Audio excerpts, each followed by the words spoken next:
do Evangelho de João, no capítulo 8, versículo 10. Erguendo-se Jesus, não vendo a ninguém mais além da mulher, perguntou-lhes: Mulher, onde estão os teus acusadores? Ninguém te condenou? Respondeu ela: Ninguém, Senhor. Então lhe disse Jesus: Nem eu tampouco te condeno. Vais e não peques mais. Amém? Curve suas cabeças. Deus, eu quero unir minha oração à do teu servo Andriê, que nos antecedeu aqui. E quero invocar o teu Santo Espírito nessa noite, porque estamos para trazer uma palavra para os teus filhos. Tem aí um monte de vidas que o Senhor trouxe e adentraram por essas portas, foram convidados pelo teu Santo Espírito, e esse é o momento da palavra, e o teu Santo Espírito estava lá. Jesus, tu estava lá nesse momento, tu viste cada detalhe, ouviste cada detalhe, ouviste o que estavam cochichando entre a multidão, ouviste o mais exaltado, aquele que tinha pedra maior, ouviste aquele que tinha pedra menor, porque não queria machucar, mas tinha que estar ali no meio para cumprir tabela. Tu ouviste a todos e a todos, mas tu tomaste uma decisão, e nós queremos que o Senhor nos use nessa noite, pela tua misericórdia, para falar para os teus filhos como foi que o Senhor tomou essa decisão. Nos leva até lá, Jesus. Naquele dia, há mais de 2000 anos atrás, onde uma mulher estava seminua diante de ti, diante de uma plateia que a queria apedrejar. Amém?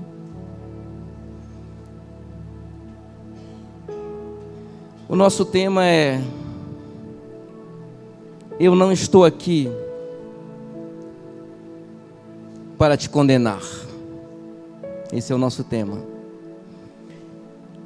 E só pode falar essa palavra quem tem o poder de juízo, ou quem tem o poder de juiz. E certa feita nós temos esse poder de acusar ou de perdoar, de apedrejar ou de não apedrejar. Mas só que o Senhor não nos colocou como juízes, diz a sua palavra. Mas todos nós queremos ser juízes, porque ser juiz é estar numa posição onde beneficia um dos lados. Talvez o lado que você queira beneficiar seja o lado que mais te agrada, mas o outro lado também quer ser beneficiado pelo juiz. E não existe dois juízes, existe apenas um juiz, mas existe vários acusadores. Existe um advogado que advoga para querer te defender, mas existe um promotor que advoga para querer te condenar. E quando existe apenas um advogado, apenas um juiz e vários promotores, aí a coisa começa a ficar difícil. Difícil para quem? Ou para quê? Para quem está sendo acusado, ou para quem está sendo acusada. E nessa noite nós estamos falando sobre o tema: eu não estou aqui para te condenar. Eu quero chamar a sua atenção para que você não se distraia, para que se a pessoa tocar no seu lado, você fala assim: é mais importante do que Deus tem a falar nessa noite para mim. Se a pessoa falar sim, aí você dá atenção para ela. Mas se não, foque os seus ouvidos para o que Deus quer falar conosco através dessa palavra. Vamos nos transportar, se desligue aqui, nós não estamos mais no templo.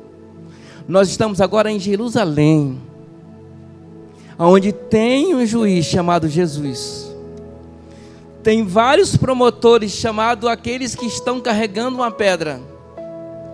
E tem um advogado que ele precisa fazer uma dupla função. Ora ele precisa advogar e ora ele precisa ser juiz. Mas se ele advogar, os promotores estão com pedras na mão, não só para apedrejar aquela mulher, mas para apedrejar ele também, a Jesus Cristo que estava lá. Então Jesus Cristo estava aqui numa situação extremamente difícil aos olhos de todos, mas aos olhos dele próprio estava falando assim: eu preciso ser justo.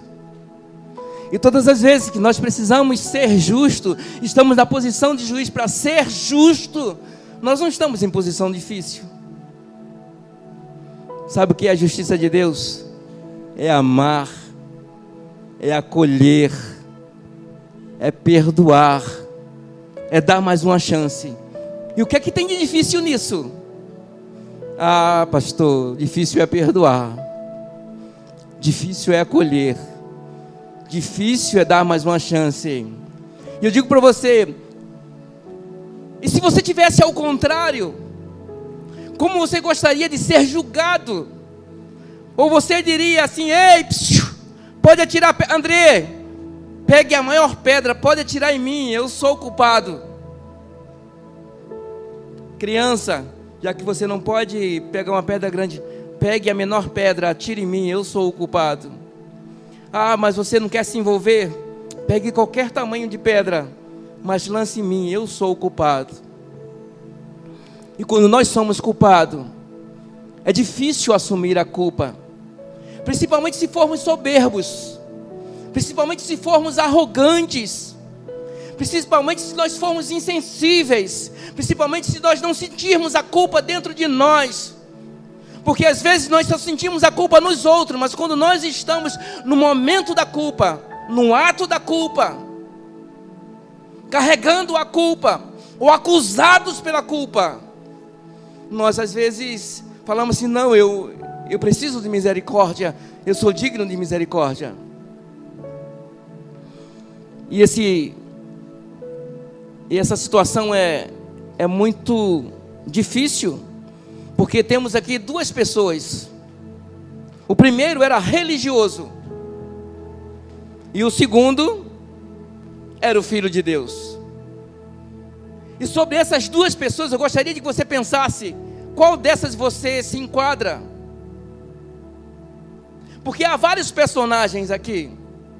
O religioso, que cumpria a lei, que estava certo, que queria apedrejar, que devia apedrejar, que segundo a lei mosaica, lá em Levítico, no capítulo 20, versículo 10, fala assim: apedreje, porque você tem a autorização da lei. E pela autorização da lei, a gente quer apedrejar. Sabe por quê? Porque somos religiosos. O religioso acusa, o religioso apedreja, o religioso não quer conversa, o religioso leva para o julgamento, o religioso quer a sentença, o religioso quer sangue, o religioso quer resultado. Mas o Filho de Deus, ele precisa ter cautela, ele precisa pensar, ele precisa estudar. E qual é o nosso tema? E eu não estou aqui para te apedrejar. Quando eu entendo isso, que eu não tenho que estar na função do religioso, que o certo é apedrejar, que o certo talvez seja lançar uma palavra que mate a ovelha, que o certo talvez seja expulsar da casa de Deus, que o certo seja talvez não olhar mais no rosto, que o certo talvez seja não ligar mais, que o certo seja colocar numa pá de cal. É como se eu estivesse com uma pedra, eu vou lançar a pedra,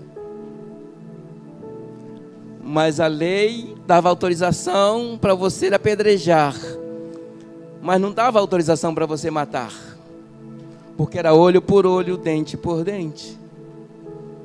E aqui eu fiquei imaginando por que tinha pedras, por que apedrejar? Porque quando nós apedrejamos, nós não levamos a culpa. Eu vou repetir essa frase: quando apedrejamos, nós retiramos a nossa culpa e colocamos a culpa na pedra.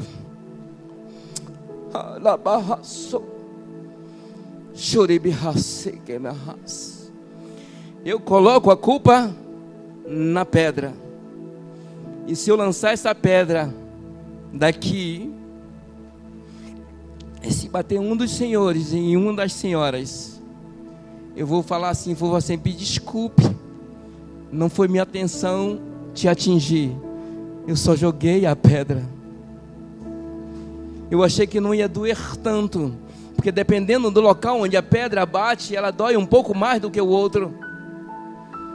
É igual a tapa, dependendo do local onde a tapa é dada, ela dói muito mais. E já viu alguém quando às vezes vira a mão assim, bate em alguém, bate no rosto, e você, meu Deus do céu, me desculpe. Mas se você vigiasse um pouco mais antes de mexer com suas mãos, você não vigiaria com tanta irresponsabilidade, não lançaria sua mão com tanta irresponsabilidade. E porque nós somos tão irresponsáveis a ponto de atirar pedras em pessoas. Quando eu era criança, as crianças tinham costume de brincar de pedras, jogar pedras. E eu saía fora disso aí. Porque sempre tinha um engraçadinho que a pedra dele era sempre maior do que as pedras que ele recebia. Porque dependendo do tamanho da pedra que você lançou, mas do local onde ela bateu doía muito mais, e a resposta era imediata. Você lançou essa pedra, eu vou te lançar esse tijolo. E nós, quando lançamos a pedra ou o tijolo, nós não queremos assumir a culpa. E eu te pergunto, quantas pedras você tem lançado? E quantas culpas você tem deixado de carregar consigo, colocando a sua cabeça no travesseiro, dormindo e acordando no outro dia. E no dia de domingo você acorda pela manhã, vem ao culto, senta na cadeira, adora ao Senhor e participa da Santa Ceia do Senhor sem culpa. Somos apedrejadores. Talvez sejamos matadores de almas. Talvez sejamos expulsadores de ovelhas da casa de Deus. Talvez sejamos insensíveis. Mas o nosso tema, eu não estou aqui para te apedrejar. Essa mensagem não está aqui para te apedrejar, nem para te acusar. Está aqui para levar você lá em Jerusalém, para você estar no meio da turba. Eu gostaria que você olhasse para uma das suas mãos. Olhe, só uma. Isto, o que você vê? Feche as mãos. Talvez ela esteja vazia, mas talvez ela já esteve com a pedra na mão. E talvez você já lançou pedras. E agora Jesus Cristo está aqui. A mulher adúltera está ali, desnuda. Não sei se alguns trapos estavam cobrindo a sua vergonha.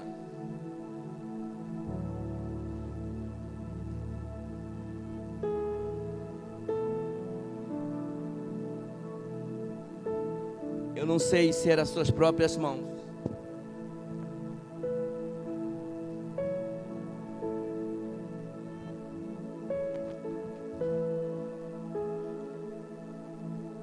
Mas ela estava exposta, esperando a pedrada. Ela estava exposta. E Jesus estava ali, não como religioso, mas cumpridor da lei. Mas ele estava ali como um filho de Deus. E é isso que falta em nós, na casa de Deus hoje. Estamos mais como religiosos do que como filhos de Deus. Estamos mais como apedrejadores do que como co-irmão de Jesus Cristo. Estamos mais para acusar do que para defender. Estamos mais como juízes iníquos, antimisericordiosos, do que como advogado de defesa. Às vezes estamos como promotores, com pedras na mão, dizendo: crucifica-o, ou dizendo: apedreja-o. Isso é que dificulta as coisas, porque um era cumpridor da lei, e a lei mandava apedrejar. O outro cumpria a missão de quem escrevia a lei, de quem escreveu a lei. Quem tem mais autoridade aqui? Quem está cumprindo a missão de quem escreveu a lei, que foi o próprio Deus, com seus próprios dedos, lá no Monte Sinai, quando Moisés subiu lá, e Deus escreveu ali: não roubarás, não matarás. Na barra Júlia, não matarás. Mas a culpa não é minha, é da pedra. Pedra significa minhas palavras. As pedradas hoje significam as minhas atitudes.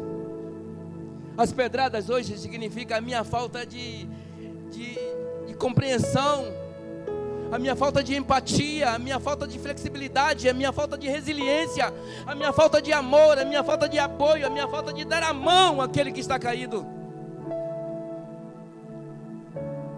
Mas eu vim aqui tomar Santa Ceia. Vim aqui cumprir o protocolo da religiosidade, ou o protocolo da lei. Na noite que foi traído, ele pegou o cálice da nova aliança. Queridos, estamos na nova aliança, não estamos na lei. O que falta hoje em nós é sair da igreja da lei e entrar na igreja da nova aliança. E qual é a igreja da nova aliança? É eu e você, não é o rótulo, família cristã, não é isso, não. É eu e você, porque senão nós vamos ser iguais a todas as igrejas que apedrejam as pessoas que necessitam de um apoio, que necessitam de um amor, que necessitam de um abraço. Quando a sua vergonha é exposta, quando a nossa vergonha é exposta, a gente quer misericórdia.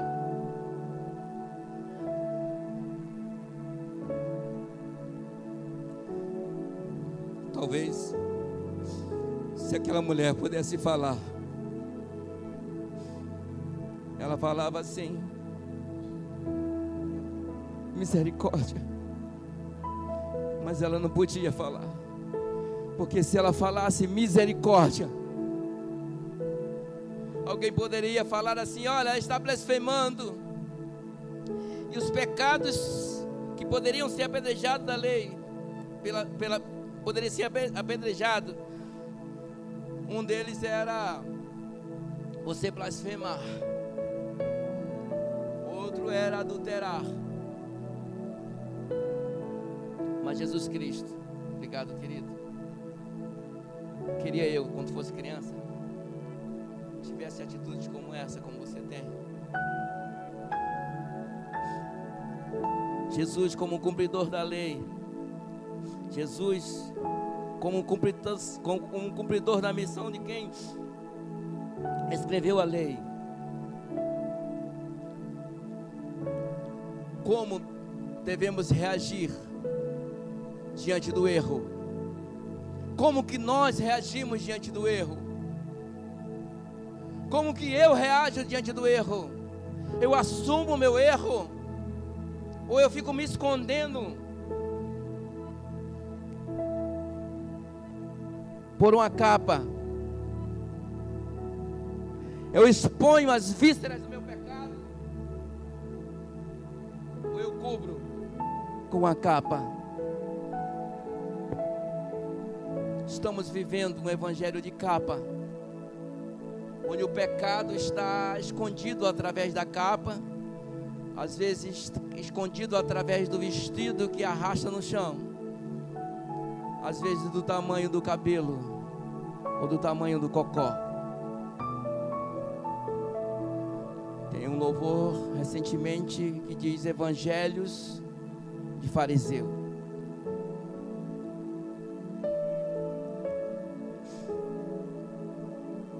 Como reagimos diante das situações que nós nos envergonhamos? Como reagimos diante das situações aonde as pessoas nos envergonham? Quando somos envergonhados, como é que nós podemos reagir diante da pedra que está ali pronta para seguir em direção a mim?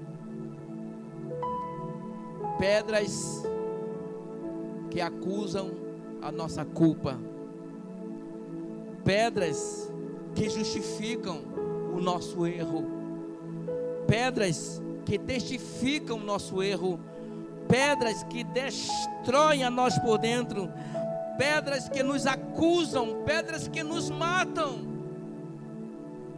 São essas as pedras que nós carregamos, dizendo que somos evangélicos, dizemos que somos de Cristo, e diante da face do erro, não estamos aqui querendo tirar a culpa daquela mulher, que todos nós sabemos que ela era culpada, mas a situação que foi colocada a ela, e a situação que foi colocada a Jesus, se Jesus Cristo dissesse que ela deveria ser apedrejada, ele estava indo contra a lei de Roma, que regia a época, e ninguém era maior do que Roma, a ponto de mandar matar alguém, passando por cima do imperador.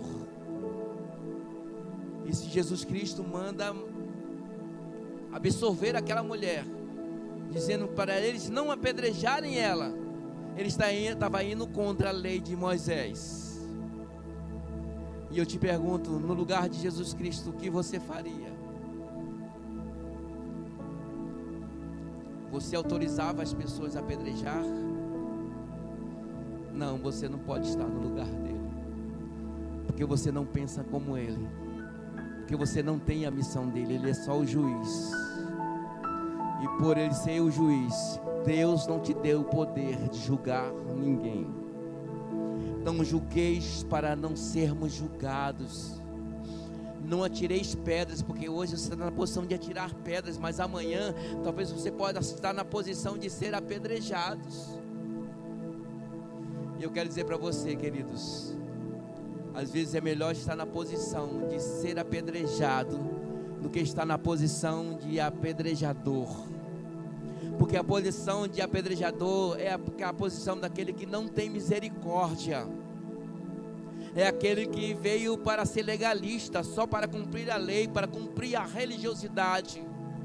Mas a posição de ser apedrejado é aquela posição que você assume a culpa do seu erro. Você pode apedrejar, porque eu assumo a culpa do meu erro. E a Bíblia fala que aqueles que são humilhados um dia serão exaltados. Estevão foi apedrejado por amor a Jesus Cristo. E sabe o que acontece muito com nós que somos evangélicos hoje? Nós queremos nos defender das pedras ou das pedradas, e não queremos que o juiz venha e pegue a nossa causa e defende a nossa causa. Nós pegamos um momento onde somos apedrejados, nós pegamos as pedras que estão no chão e começamos a lançar novamente as pedras de volta. E na posição de Estevão, Estevão falou assim: Senhor, perdoa-lhes, eles não sabem o que fazem. Quando nós estamos apedrejados, ou na posição de sermos apedrejados, o Senhor está falando assim: olha, aprenda com esta causa, aprenda com a situação com o qual te levou ao julgamento, aprenda com a situação com o qual levou a você ser julgado. Minha esposa está falando assim: acabou o tempo, né? Vamos caminhar para o final. O que eu quero dizer para você, querido, nessa noite: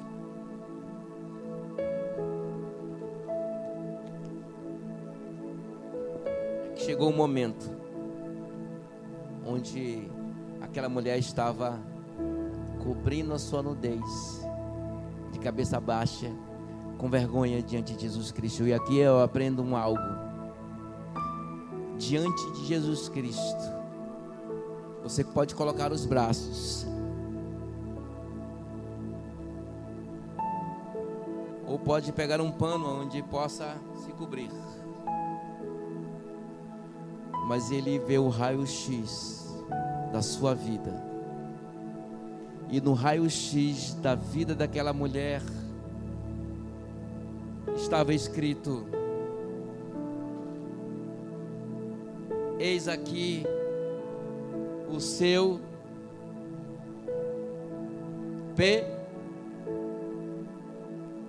Eu vou repetir a frase e vocês completam. No raio-x que o Senhor estava vendo aquela mulher, eis aqui o seu. Está fraco, novamente. Eis aqui o seu. Não foi isso que ele viu. Eu vejo o teu coração. Eu não vejo como o homem vê. Eu vejo tu pedindo misericórdia. Eu vejo tu pedindo perdão. Eu vejo a justificação. Eu vejo a justificativa. Eu vejo a purificação. Eu sou aquele que tem o poder de ver o amanhã, de ver o teu futuro, de ver você como limpa, pura, sem precisar se esconder por uma capa, ou sem precisar se esconder com as mãos. Eu não vejo o teu pecado. E essa é a visão do juiz. Eu não vejo o teu erro. Eu não vejo a tua vergonha. Porque eu sou o Senhor que tem o poder de perdoar o pecado. E Jesus Cristo aqui, ele fala assim para os homens: ei, psiu, vocês querem apedrejar? Aí o texto diz: aquele que não tiver pecado, que atire a primeira pedra.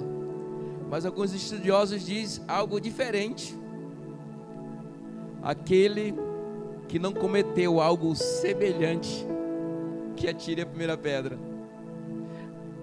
Em outras palavras, aqueles que estão aqui com as pedras, que não desejou esta mulher, atire a primeira pedra. A Bíblia diz que o pecado, você se deitar com uma mulher em adultério, é pecado. Mas o pecado, isso era na lei. Mas no Novo Testamento era assim: aquele que olhar para outra mulher ou para um outro homem com um olhar impuro, você já se deitou com ele. Ou seja, é muito mais profundo o compromisso da graça. Então o Senhor estava falando ali para aqueles que estavam com as pedras, aqueles que não desejaram essa mulher, aqueles daqui que estão presentes que ainda não se deitaram com esta mulher, aqueles que não têm pecado, atire a primeira pedra. E desde os anciões aos mais novos começaram a largar as pedras. E diz o contexto histórico da época que se alguém mais velho larga a pedra, o menor, ele tem por obrigação de largar a pedra também. Sabe por quê? Porque o maior é o exemplo, o maior é o espelho. E eu te pergunto, como você está reagindo como maior na casa de Deus, como exemplo da casa de Deus, como um cristão mais velho? Porque tem um monte de novo convertido que está olhando para você, para suas atitudes, para sua falta de empatia, para sua falta de insegurança, para sua falta de amor, para sua falta de dedicação, para sua falta de compromisso. Estão olhando a quantidade de pedras e o tamanho da pedra que você tem na mão. Eu vou te dar uma autorização para você olhar do lado e falar com seu irmão ou sua irmã. Olhe para o lado e fala assim: qual foi o tamanho da pedra que você já carregou? Queridos, às vezes carregamos pedras no alforjes. Davi, em certas situações, ele olhou para o alforje dele e não tinha nenhuma pedra, nenhuma. Aí ele foi no rio, pegou o quê? 5 pedrinhas e bastou apenas uma para derrubar o que? Imagine uma pedrada se uma pedrinha conseguiu derrubar um gigante. O que uma pedra pode fazer para derrubar uma pessoa que não é gigante como eu, que não é um gigante como a sua amiga, um gigante como o seu amigo, um gigante como uma criança, como um adolescente. Eles não são gigantes, eles são pequenos, e a sua pedra, que talvez você carregue no seu alforje, seja suficiente para matá-lo. E Deus não nos chamou como matadores de pessoas. Deus nos chamou para dar vida, para trazer vida, para dar a mão, para ajudar. Que nessa noite nós aprendemos com essa história. E eu te convidei para você ir até Jerusalém, né? Em Jerusalém apenas ficaram 2 pessoas: o juiz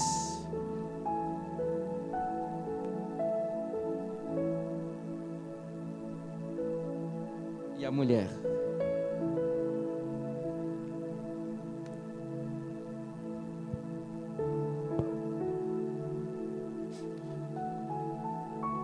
Aí o texto diz: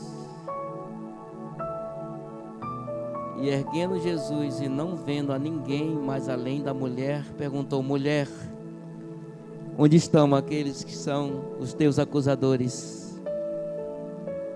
Ninguém te condenou? Respondeu: ninguém, Senhor. Então lhe disse Jesus: nem eu tampouco te condeno. Cadê o Weiner?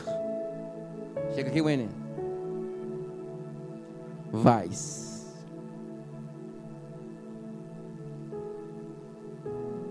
Tem uma música de Marcos Góes: vai, vai, vai, não peques mais. Dá para tocar?